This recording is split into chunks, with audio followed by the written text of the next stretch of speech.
दोस्तों आज की इस वीडियो में हम लोग देखेंगे सामाजिक विज्ञान कक्षा 9 का ये अर्धवार्षिक परीक्षा 2023 का पेपर। इसमें जो क्वेश्चन हैं सभी इम्पोर्टेंट हैं आपकी अर्धवार्षिक परीक्षा की दृष्टि से।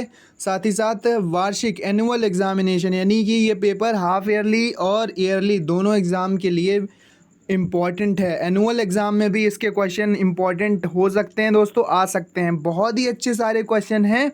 पेपर को पूरा अच्छे से देख लो, समझ लो, आपके तैयारी के लिए बहुत ही ज़्यादा महत्वपूर्ण होने वाले हैं ये प्रश्न।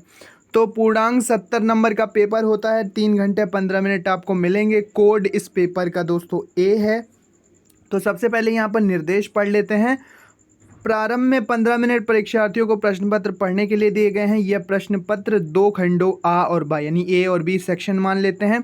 खंड आ में दोस्तों पहले 20 अंक के बहुविकल्पी प्रश्न हैं। जो बहुविकल्पी प्रश्न हैं 20 उनको ओएमआर शीट पर करना पड़ेगा। और खंड बा में 50 अंकों के वर्णनात्मक प्रश्न है और वर्णनात्मक 2 एवं मानचित्र संबंधी 2 प्रश्न है। का भारत का मानचित्र और खा भारत का मानचित्र। दोस्तों ये सभी कुछ अभी आपको वर्णनात्मक प्रश्नों का प्रकार आगे पता चलेगा, लेकिन ये बात क्लियर है कि जो सेक्शन ए खंड का में बहुविकल्पी प्रश्न है वो भी मैंने सॉल्व कर दिए हैं आप लोगों के लिए।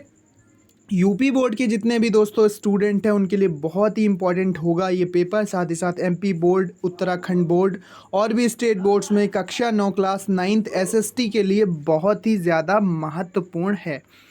दृष्टिबाधित परीक्षार्थियों के लिए मानचित्र कार्य के स्थान पर अलग से प्रश्न उत्तर लिखने के लिए दिए गए हैं, प्रश्न लिखने के लिए दिए गए हैं।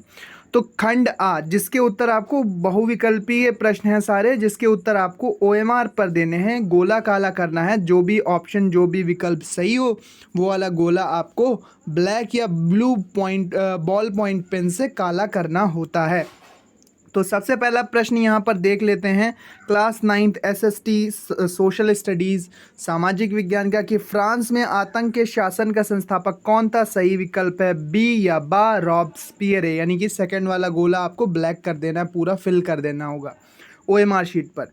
दूसरा है नेपोलियन की वाटरलू में पराजय कब हुई। तो सन 1815 में नेपोलियन की वाटरलू में पराजय हुई थी।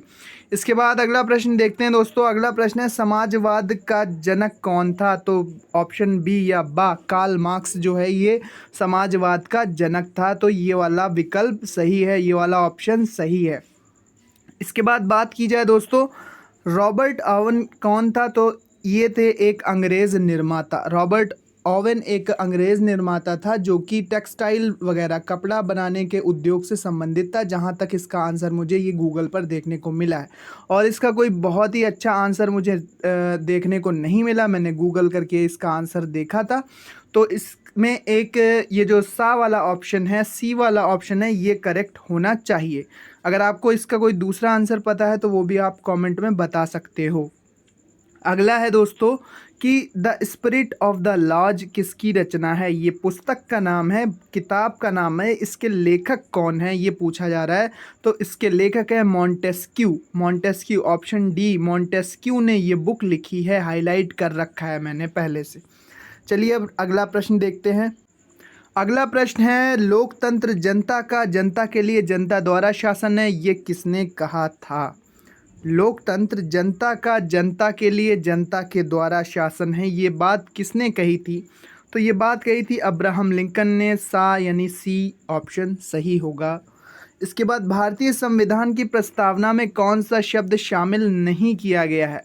तो दोस्तों इस क्वेश्चन का आंसर आप कमेंट बॉक्स में बताओ। कुछ तो आप भी करो। 4 ऑप्शन यहाँ पर दिए हैं, कौन सा सही होगा ज़रूर बताना कमेंट बॉक्स में। ठीक है, भारतीय संविधान की प्रस्तावना में कौन सा शब्द शामिल नहीं किया गया है। बंधुत्व, समानता या समृद्धि या स्वतंत्रता। नहीं किया गया, शामिल नहीं किया गया है। अगला प्रश्न है दोस्तों नेल्सन मंडेला का किस वर्ष रंग भेद विरोध करने के लिए आजीवन कारावास की सज़ा हुई थी। तो सन 1964 में जब वो 72 वर्ष के थे नेल्सन मंडेला, तब उनको आजीवन कारावास हुआ था, यानी कि उम्र कैद हुई थी। रंग भेद, जो कि दक्षिण अफ्रीका में रंग भेद का विरोध करने के लिए उन्हें ये सज़ा दी गई थी। अगला प्रश्न है दोस्तों कि किसकी सलाह पर राष्ट्रपति लोकसभा को भंग कर सकता है। और उच्चतम न्यायालय के न्यायाधीशों को पद मुक्त करने का अधिकार है। उच्चतम न्यायालय के न्यायाधीशों को पद मुक्त करने का अधिकार किसको है? तो ये दो प्रश्न बिल्कुल सरल है दोस्तों, इनका उत्तर आपको पता होना चाहिए अगर आप सामाजिक विज्ञान में नागरिक शास्त्र का वाला जो पार्ट होता है वो अच्छे से पढ़ा होगा। ये बिल्कुल सरल है। तो इन दोनों का आंसर मैं नहीं बताऊंगा, आप कमेंट बॉक्स में ज़रूर बताना। पहला प्रश्न कौन सा है जिसका आंसर बताना है? किसकी सलाह पर राष्ट्रपति लोकसभा को भंग कर सकता है? ऑप्शन क्या है? मुख्यमंत्री, प्रधानमंत्री, राज्यपाल या लोकसभा अध्यक्ष। और दूसरा प्रश्न क्या आपको बताना है? उच्चतम न्यायालय के न्यायाधीशों को पद मुक्त करने का अधिकार किसको है, यानी कि उनको सस्पेंड करने का या उनके पद से हटाने का अधिकार किसको है? उच्चतम न्यायालय के न्यायाधीशों को, यानी कि सुप्रीम कोर्ट के जजों को कौन हटा सकता है उनके पद से? राष्ट्रपति, संसद या उपराष्ट्रपति या राज्यपाल? दोनों का आंसर बताना ज़रूर। अगला प्रश्न है दोस्तों, उत्तराखंड, उत्तर प्रदेश, बिहार, पश्चिम बंगाल और सिक्किम की सीमाएं किस देश को छूती हैं? तो नेपाल को छूती हैं। सा विकल्प यानी सी ऑप्शन सही होगा। सी वाला गोला काला कर देना। अगला प्रश्न है, दक्षिण की गंगा किस नदी को कहते हैं? तो गोदावरी को दक्षिण की गंगा कहते हैं दोस्तों। ऑप्शन नंबर बी करेक्ट होगा, गोदावरी को दक्षिण की गंगा कहते हैं। अगला प्रश्न है, एक स्थलीय भाग मतलब एक ज़मीनी भाग, ज़मीन है एक जो कि तीन ओर से समुद्र से घिरा हो, उसे क्या कहते हैं? तो उसे प्रायद्वीप कहते हैं। ऑप्शन नंबर बी करेक्ट होगा। ऑप्शन नंबर बा सही है, प्रायद्वीप उसे कहेंगे। अगला है दोस्तों, हिमालय की सबसे बाहरी श्रृंखला क्या कहलाती है? हिमालय की सबसे बाहरी श्रृंखला क्या कहलाती है? हिमाद्री, हिमालय, शिवलिक या धौलाधर? कॉमन सेंस का सवाल है, इसका भी दोस्तों कमेंट बॉक्स में उत्तर मिल जाना चाहिए। आपस में भी आपको डिस्कस होता रहेगा कमेंट बॉक्स में, साथ ही साथ आपको भी कुछ तैयारी करना ज़रूरी है। सारे क्वेश्चन मैं इसीलिए नहीं बता पा रहा हूँ, ठीक है, नहीं बता रहा हूँ आपको कि कुछ आप भी एफर्ट लगाओ, कुछ मैं भी आपको बताऊं, इससे आपकी तैयारी बैलेंस रहेगी। और हाँ, ये एक मॉडल पेपर है, ये पेपर आपके परीक्षा के लिए इम्पॉर्टेंट हो सकता है इससे बहुत सारे क्वेश्चन आपके फंस जाएं पेपर में, हो सकता है इसके कोई भी क्वेश्चन ना फंसे। तो ये बात ध्यान रखना कि इसके अलावा भी आपको अपनी बुक से, अपने क्वेश्चन बैंक से इम्पॉर्टेंट क्वेश्चन की तैयारी करते रहना है, सिर्फ इस पेपर के भरोसे नहीं रहना है।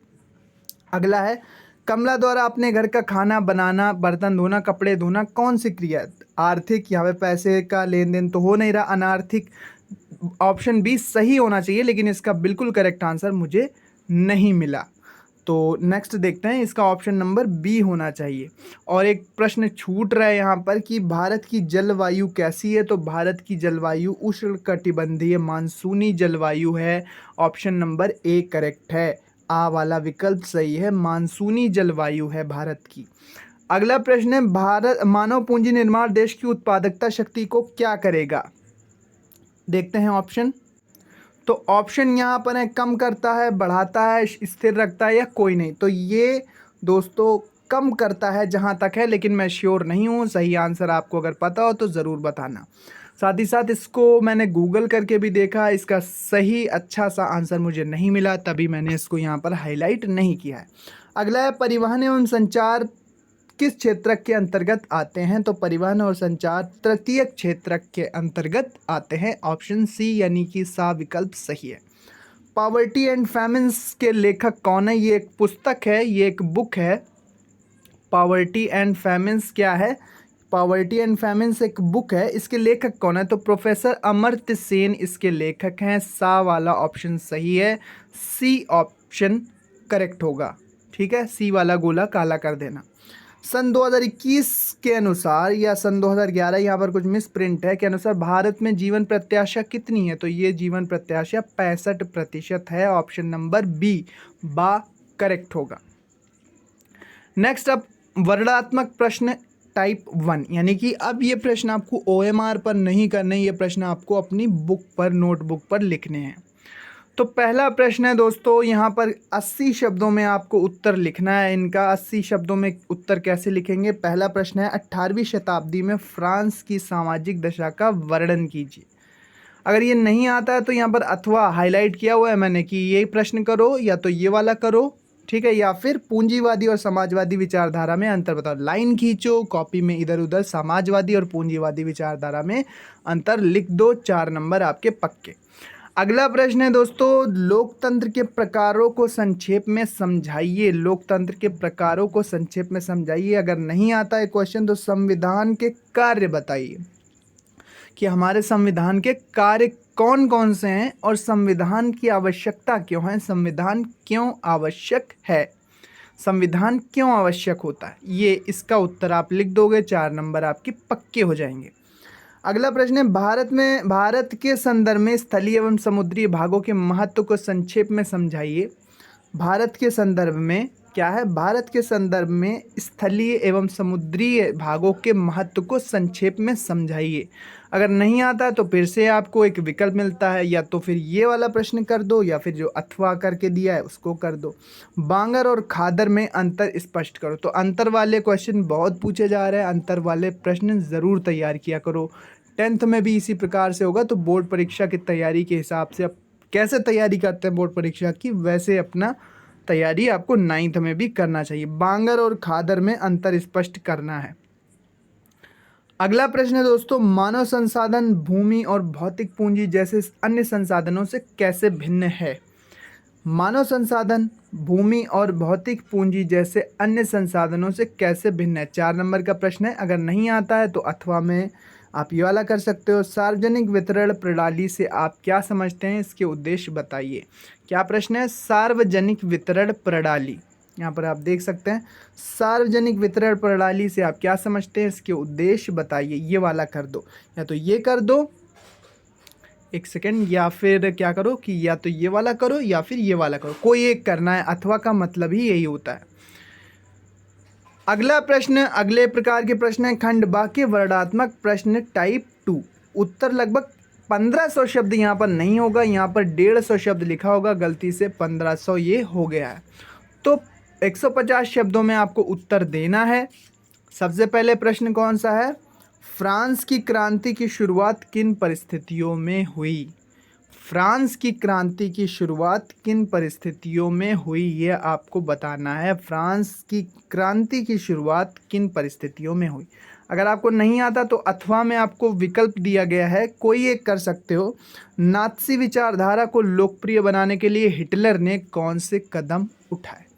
नात्सी विचारधारा को लोकप्रिय यानी कि फेमस करने के लिए, उसको उठाने के लिए, नात्सी विचारधारा को उठाने के लिए हिटलर ने कौन से कदम उठाए। कोई एक प्रश्न कर दोगे आप इन दोनों में से तो 6 नंबर आपके पक्के हो जाएंगे। अब चलते हैं अपने लास्ट पेज पे पेपर के। तो अगला प्रश्न है दोस्तों कि भारत की न्यायपालिका दुनिया की सबसे अधिक प्रभावशाली न्यायपालिकाओं में से एक है, स्पष्ट कीजिए। जो भारत की न्यायपालिका है वो दुनिया की सबसे ज़्यादा प्रभावशाली न्यायपालिकाओं में से एक है, आपको स्पष्ट करना है। अगर आपको क्वेश्चन नहीं आता, नहीं लिख पा रहे हो, नहीं समझ में आ रहा है तो अथवा में विकल्प मिला है। प्रधानमंत्री के कार्य एवं शक्तियों का वर्णन करो। प्रधानमंत्री के क्या क्या कार्य होते हैं, उसके पास कौन कौन सी शक्तियाँ होती हैं, इन बातों का आप उन शक्तियों का वर्णन कर दो। ठीक है, कोई एक प्रश्न इन दोनों में से आप कर सकते हैं, या फिर ये करो या फिर ये करो, कोई एक करो, 6 नंबर पक्के। अगला प्रश्न है प्रश्न नंबर 7, प्रश्न संख्या 7, क्वेश्चन 7 क्या है कि भारत की स्थलीय एवं तटीय सीमाओं का वर्णन करो। भारत की स्थलीय एवं तटीय सीमाओं का वर्णन करो, 6 नंबर का क्वेश्चन है। अगर आपको नहीं समझ में आता कि भाई तटीय और स्थलीय सीमाएं कहाँ हैं, कैसे हैं, तो अथवा में फिर विकल्प मिला है। क्या प्रश्न है, भारत के भू आकृतिक विभाग कौन से हैं, हिमालय क्षेत्र एवं प्रायद्वीपीय पठार के उच्चावच लक्षणों में अंतर स्पष्ट करो। अगला प्रश्न है दोस्तों, भारत सरकार द्वारा संचालित महत्वपूर्ण निर्धनता उन्मूलन कार्यक्रमों का वर्णन करो। अगर नहीं आता ये वाला प्रश्न तो कर सकते हो आप। राशन की दुकानों के संचालन में क्या समस्याएं स्पष्ट कीजिए। और ये सरकारी राशन वाली दुकानों की बात हो रही है, राशन की दुकानों के संचालन में क्या समस्याएं हैं स्पष्ट करो। ये नॉर्मल राशन की दुकान जो प्राइवेट होती है उनकी बात नहीं, वहाँ तो आप जैसे खरीदोगे वैसे, लेकिन जो सरकारी राशन की दुकानें हैं उनके संचालन में क्या क्या समस्याएं आती हैं स्पष्ट करो, आपके 6 नंबर पक्के हो जाएंगे। अब मानचित्रकार है, आपको 2 मानचित्र मिल जाते हैं एग्ज़ाम हॉल में। जब आप पेपर दोगे तो 2 मानचित्र मिल जाएंगे, एक इंडिया का होता है, एक पूरे वर्ल्ड का होता है। तो यहाँ पर सबसे पहले निम्नलिखित स्थानों को भारत के रेखा मानचित्र में इस चिन्ह द्वारा, यहाँ पे गोला एक काला इस तरह से दिखाया गया ना, इस चिन्ह के द्वारा नाम सहित स्पष्ट करो। अब फ्रांसीसी क्रांति से संबंधित पेरिस नगर, यहाँ पे वर्ल्ड का मानचित्र आपको मिलेगा, ठीक है। पेरिस नगर तो पूरे वर्ल्ड में होगा ना, भारत में तो है नहीं। द्वितीय विश्व युद्ध की धुरी शक्तियों में सहयोग देने वाला एक देश बताना है। राइनलैंड कहाँ है, डेनमार्क कहाँ है, संयुक्त राज्य अमेरिका। पॉइंट आउट कर दोगे जहाँ पे आपको मानचित्र में लगे। मान लीजिए ये मानचित्र है पूरा वर्ल्ड का, अब यहाँ पे जहाँ पे लगे आपको पेरिस नगर है, तो यहाँ पर ऐसे गोला लगाना, ठीक है, चिन्ह बनाना और यहाँ पे लिख देना पेरिस, ठीक है। इस तरह से मानचित्र का भी वीडियो आ जाएगा। इसके बाद भारत के दिए गए रेखा मानचित्रों में निम्नलिखित को दर्शाए। अब यहाँ पे एक भारत का जो आपको मैप मिलता है, उसमें गोदावरी नदी को इस साइन से दिखा देना है, दिख रहा है आपको, गोदावरी नदी को आपको इस साइन से दिखा देना है, ये वाला चिन्ह से। कॉर्बेट नेशनल पार्क आपको किससे दिखाना है, इस रेक्टेंगुलर आयत, इस आयत की तरह बना हुआ है ना, ये रेक्टेंगुलर से दिखा देना है। वहाँ पर लिख देना जहाँ पे आपको लगे कॉर्बेट नेशनल पार्क, इस तरह का चिन्ह बनाना, लिख देना कॉर्बेट नेशनल पार्क। जैसे उत्तराखंड में है ना, तो उत्तराखंड कहाँ पर होगा भारत में, ठीक है, वहाँ पर आपको ये चिन्ह बनाना है और कॉर्बेट नेशनल पार्क लिख देना है। काली मिट्टी का क्षेत्र आपको इस चिन्ह से दर्शाना है। जयपुर नगर को इस चिन्ह से दर्शाना है और नाम भी लिखना है। गेहूं उत्पादन का प्रमुख क्षेत्र इस चिन्ह से दर्शाना है और उसका नाम लिख देना है। तो ये पूरा पेपर था 9th का, मैंने बहुत डिटेल में समझा दिया है। उम्मीद करते हैं अच्छे से आपको समझ में आ गया होगा। दोस्तों इस पूरे पेपर का आपको PDF हमारे टेलीग्राम चैनल पर मिल जाएगा। टेलीग्राम चैनल ज्वाइन कर लो। कैसे करना है, डिस्क्रिप्शन बॉक्स में जाओ, वहाँ पर लिंक दिया है टेलीग्राम चैनल का। जैसे ही आप टेलीग्राम चैनल के लिंक पर क्लिक करोगे, आप चैनल पर पहुँच जाओगे। वहाँ पर आपको सारे PDF important question, model paper, question paper, ये सब कुछ मिलते रहते हैं। आपको वहाँ पर ये पेपर का PDF भी मिल जाएगा। साथ ही साथ आपने स्क्रीनशॉट तो ले ही लिए होंगे, अगर नहीं लिए हैं तो PDF भी आपको मिल जाएगा। साथ ही साथ लाइक करो, शेयर करो, सब्सक्राइब करो। मिलते हैं अपने नेक्स्ट वीडियो में। Thanks for watching and listening me and good luck for your future. इसी प्रकार के मॉडल पेपर्स के लिए सब्सक्राइब करो exams with MSc YouTube channel को। वीडियो देखने के लिए धन्यवाद।